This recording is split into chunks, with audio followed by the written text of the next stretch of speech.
Hello and welcome to the Daily Aus. I'm Billi. I'm Zara. Over the break, one of the biggest stories was the lawsuits filed between actress Blake Lively and her fellow co-star and director in It Ends With Us, Justin Baldoni. Just a few days before Christmas, Lively filed a legal complaint and has since filed a lawsuit against Baldoni, alleging that he sexually harassed her on set and that after she complained about his alleged behaviour, he retaliated by staging a PR campaign to ruin her reputation. The complaint was first reported by the New York Times, who was then sued by Baldoni and his team just over a week later for defamation. In today's deep dive, we are going to break down exactly what happened. Billi, I feel like you've already said a whole podcast I just know. in that introduction alone, but it is important context because I feel like people might be coming to this story at different times. It started in the pop culture world. It has very much moved out of that now with so many lawsuits, with the New York Times involved. It has really made it into the mainstream kind of hard news cycle. It did start with a movie though. So what can you quickly tell us about It Ends With Us and why that's relevant to the story? It's so funny. This is my entire TikTok For Me You too. page. Yeah. So in my head, everyone is really across this Yeah. because I've just gone down every single rabbit hole. You and me both. Yes, but a good reminder when we were speaking to Sam, he had no idea and he was like, I just need it explained to me. Yeah. So that is why we are here. So it all surrounds the movie It Ends With Us, which is an adaptation of the best-selling novel by Colleen Hoover, which was published in 2016. Now that book and then movie follows Lily Bloom as she navigates being in and then trying to leave an abusive relationship with a man called Ryle. Now, Blake Lively plays Lily Bloom and she was also a producer on the film. And then Justin Baldoni played Ryle and he was also the director of the film, but he also partly owns the production company called Wayfarer Studios, which owns the rights to the film It Ends With Us, and it also owns the sequel It Starts With Us. I wonder if there's going to be a sequel. I think the answer is no. I mean, that's a whole nother conversation. But when that film, It Ends With Us, was first released, there was this whole string of controversy that followed, mainly pointed at one person. Yeah, and I think it's important to go back to what happened when this film was first released because it's basically the centre of the entire lawsuits that have now subsequently come out. So pretty much as soon as the film was released, audiences started to suspect that there was tension between Blake Lively and Justin Baldoni. So they were never seen on the red carpet together and they also never did any press interviews together, which for the two main stars of a film, that is very rare. If I've never seen that before. And that is what caused so much speculation about whether there was tension. Now, on top of that, during the press interviews that Blake Lively did do, she started to be accused of trivializing domestic violence, which was one of the biggest themes of this film. And she was also criticized for launching her hair care line, Blake Brown, at the same time as the film's release. And when you say she was criticized, I've never seen such uniform criticism. It was every single app you went on, you know, whether it was Instagram or TikTok, there was this uniform criticism of Blake Lively in a way that I've never seen before. And that was the whole conversation at the time, that it is so rare that all of the criticism is so uniform. Yeah. You know, there was no real nuance in the conversation. It was just all of this backlash against Blake Lively. And I think she was completely cancelled. It started with the criticism of how she was marketing this film, but then it completely snowballed to past interviews that she had done. People were branding her as rude and bringing up all of these historic examples that kind of fit that narrative, they said. Okay, and so that was in August when the film was released. But then in December, Blake Lively sued Justin Baldoni. It seemingly came out of nowhere, though of course that's not what happened. But in the New York Times, we first found out about this lawsuit from Blake Lively against Justin Baldoni. And what were the allegations enclosed in that? Yeah, and I think just for clarity, we'll say against Justin Baldoni, but important to note that it was also against Wayfarer, which is the company that he owns. And then it was also against senior individuals that were part of the PR firm called the Agency Group, who were hired by Wayfarer and Baldoni. But for clarity's sake, we'll say against Baldoni. So Lively's complaint and now lawsuit has 10 claims for damages, which we can broadly separate into two baskets. So there is the alleged sexual harassment and then also the alleged coordination of a PR campaign, which was, she says, designed to completely ruin her reputation and also her life. Okay, let's take the sexual harassment claims first. What was alleged? Okay, so there were several different instances where Baldoni allegedly sexually harassed Lively, and it wasn't only Baldoni that Lively is saying allegedly sexually harassed her, also one of the producers who was on set. Again, there were several instances, but I'll just go through a specific example that I think is kind of emblematic of all of the ones that she alleged. So at one point, Lively accused Baldoni of improvising physical intimacy with no intimacy coordinator present and trying to add sex scenes that she had not agreed to. So a reminder that they were the two main actors on this film, and she's saying that he allegedly came up with these sex scenes that weren't actually part of the script. Yeah. And it's also alleged that Baldoni caressed Lively with his mouth when they were not in character.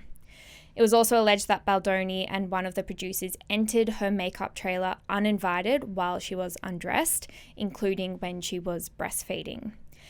Now, things allegedly got so bad that in early January 2024, so exactly a year ago, an all-hands meeting took place where Lively, Baldoni, and several others discussed the hostile environment on set.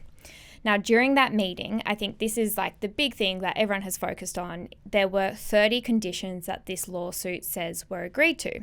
Now, that included no more improvising of kissing or adding of sex scenes, no more entering of Lively's trailer while she is nude, no more discussion of personal experiences with sex, and no more discussion of Baldoni's previous pornography addiction. So again, those are only 4 of these list of 30 demands that were allegedly agreed to.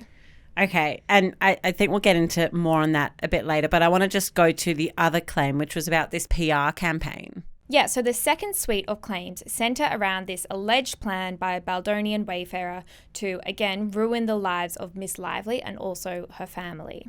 Now, Lively claims that this was done in retaliation, and that is one of the key words. Basically, she's saying that she complained about sexual harassment and then her employer, the film company, retaliated against that by hiring this crisis PR firm for when the movie comes out. So the alleged plan involved manipulating algorithms by boosting certain content and by posting things that appeared to come from accounts belonging to the general public but were actually generated by the PR company. This is something that we've spoken about on the pod before. It was part of our summer series, this idea that are there PR bots that are online, and you know that's been a whole big conversation, and that's kind of what Blake Lively is alleging happened here. Yeah, and they had multiple examples of screenshots of accounts that had 0 followers, had never posted before, followed 0 people, but were posting hate about Blake Lively. Wow. And so they said these are fake accounts that they allege were created by this PR company to just completely, again, ruin Lively's reputation.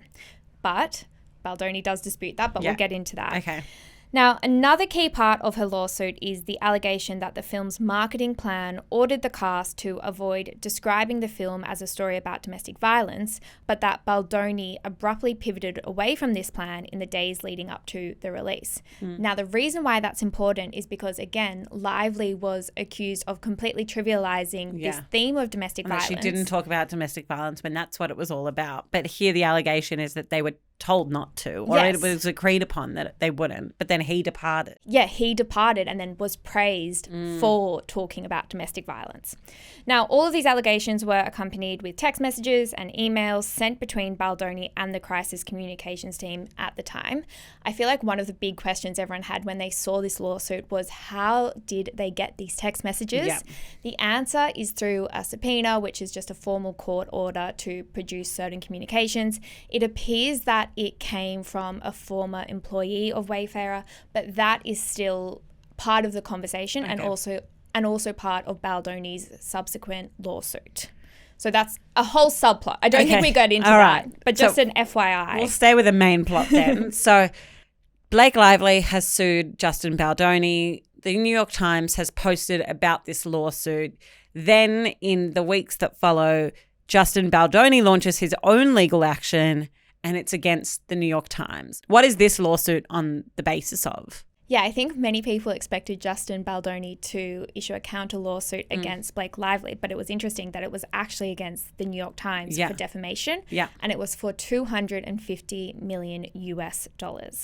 Now, the basis of his lawsuit is the allegation that the New York Times did not follow proper journalistic practices, that they published false allegations, and that they deliberately left out pieces of information and text messages that disputed their chosen narrative. So basically they're saying they only chose half the story that supported what Blake Lively was saying. I just want to interrupt quickly because what was interesting when this piece was first published by the New York Times is the journalist who published it. Megan Twohey is the journalist that really started this Me Too movement across the world. She was the one who uncovered the Harvey Weinstein allegations. And so I think when we saw her byline, it was like, oh my God, this is a big deal. But clearly Justin Baldoni and his team believe that journalistic malpractice as sorts happened. What are some of the examples that they've used? Yeah, let's start with how Baldoni alleged the Times deliberately left out pieces of information. This one example that caught my eye I thought was so interesting because it literally all came down to a single emoji. You know that upside down smiley emoji? I use it every day. Oh, do you? Yeah.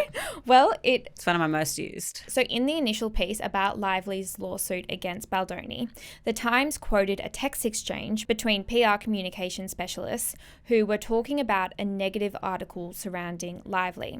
Now, the text exchange that the Times quoted showed one PR agent saying, "You really outdid yourself with this piece," and the other replied, "That's why you hired me, right? I'm the best."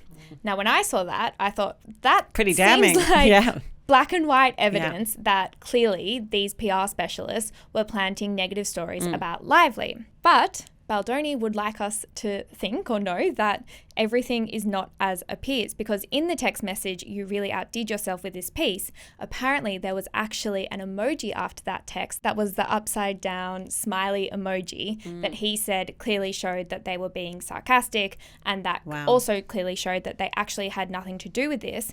Also because the next message said, "Damn, this is unfair because it's also not me."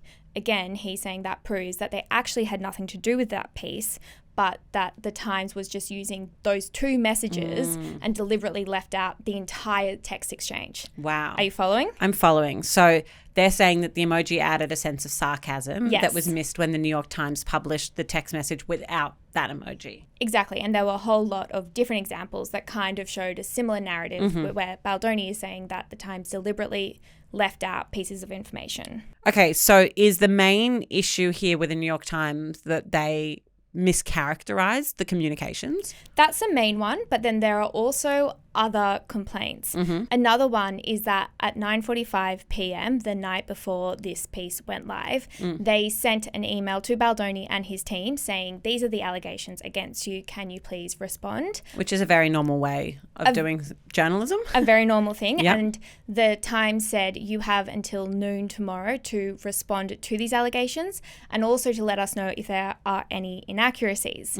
Now, Baldoni and his team did get back to the Times within that time frame, but then the Times published the story 2 hours before the deadline of noon. And what Baldoni's team is saying is that, yes, we did respond, but also we were working on a document that showed you the inaccuracies in the piece, but you didn't give us enough time because you didn't fulfill the full deadline in order for us to send that through. And so there are other examples where Baldoni is saying that there was malpractice in the journalism conducted by the Times. Wow. I mean, so much there and so much to unpack. But that really goes to, I guess, the journalism, not actually the claims enclosed in the journalism, and not the claims that are enclosed in Blake Lively's lawsuit against Justin Baldoni. Has he or his team actually said anything, for example, about the alleged sexual harassment? Yeah, so I mentioned before this list of 30 demands that Lively said everyone agreed to. Baldoni's team completely denies that. They actually say... Denies what? Denies that document ever existed or that they agreed to that document. Okay. So they said, their lawsuit said, and this is quoting, No such document was ever presented to Baldoni, the Wayfarer team, or to their knowledge anyone else, whether during that meeting or any other time, and therefore could not have been agreed to. And it also says the repeated use of the phrase "no more" before each demand in that document falsely suggests that these alleged incidents had previously taken place and needed to cease, which they say is entirely untrue.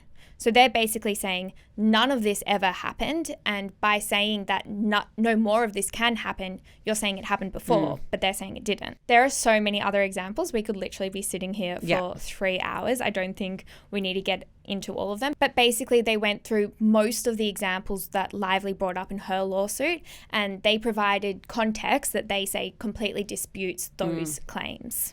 And how has Blake Lively responded to Justin Baldoni suing the New York Times? So Lively's attorneys have completely doubled down, and they said in a statement, "Unfortunately, Miss Lively's decision to speak out has resulted in further retaliation and attacks." So again, that word of retaliation, which is really the basis of what she's saying. Her team continued, "Now the defendants will answer for their conduct in federal court." The New York Times also responded in a statement. They said, "Our story was meticulously and responsibly reported. It was based on a review of thousands of pages of original documents, including the text messages and emails that we quote accurately and at length in the article." Right, so nobody is moving from their firm positions. No. So I guess it's off to court now. Yeah, I think that there should be a court case that happens this year. Also to note that Baldoni's team has signified that he will also be suing Blake Lively herself. So at the moment, the lawsuit is only, the defendant is only the New York Times. But apparently we can be expecting a whole other lawsuit that Baldoni will file against Blake Lively herself. We're going to need another whole podcast to explain that one. Yeah. Thank you for explaining that. And thank you you for joining us on another episode of The Daily Aus. We'll be back this afternoon with the headlines. But until then, have a wonderful Tuesday.